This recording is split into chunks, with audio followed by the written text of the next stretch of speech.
Hello, I'm Deb DeBryan, Executive Director of the Canadian Research Knowledge Network. Welcome to 2010. This is a milestone year for CRKN, marking our 10th anniversary and the start of a second decade of service to Canada's university research community. Thinking back to 2000 and CRKN's beginnings as the Canadian National Site Licensing Project, we began with the essentials. First of all, an emphasis on the provision of digital content and services as an essential component of a state-of-the-art research infrastructure in Canada.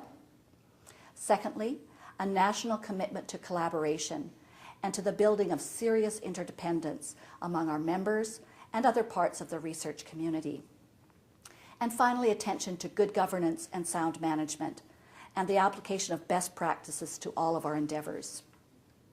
In 2010, these same essentials are at the core of CRKN and continue to animate our planning and our assessment.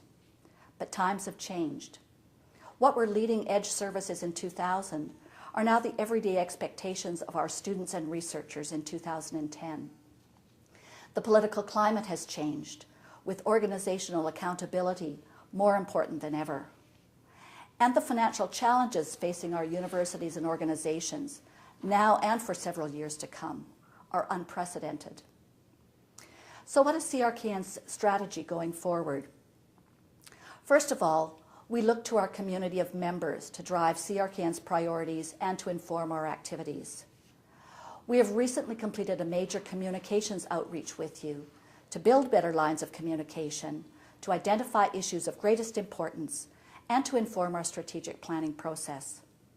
A draft strategic plan for 2010-2012 is in development and will benefit from further consultation with members before going to our Board of Directors for approval later this quarter.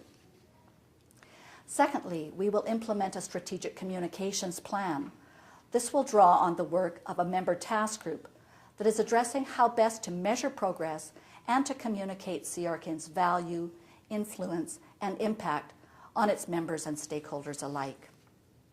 And finally, we expect to be at the forefront of forging partnerships and exploiting opportunities with other organizations so that we can not only survive in these constrained times, but also thrive. In the immediate term, we will be working closely with the Canadian University Council of Chief Information Officers to help develop and implement the Canadian Access Federation.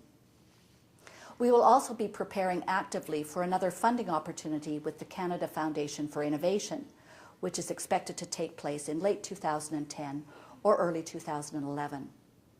This opportunity will again demonstrate the centrality of libraries in our knowledge economy and the need for large-scale collaboration among diverse partners in order to build Canada's cyber infrastructure. It's going to be a very challenging year. Thank you for being part of it, and best wishes for health and happiness along the way.